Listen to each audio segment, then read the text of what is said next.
In today's video, I'm gonna be showing you how to edit your photo background on iPhone. We have to install a app. So go to your App Store and search for Eraser.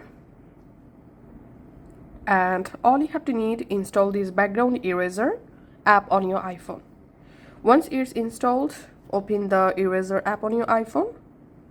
And here, just close this ad and here select background eraser.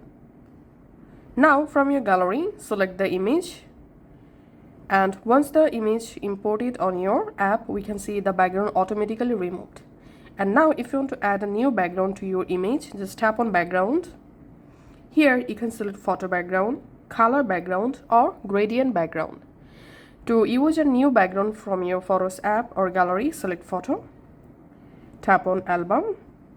Now from your gallery select the new image, and now we have to adjust our subject with the background. So you can just zoom out the image to match with the background just like this.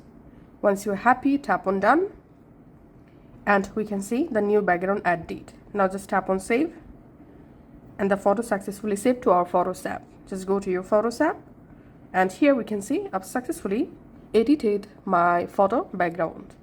Thanks for watching.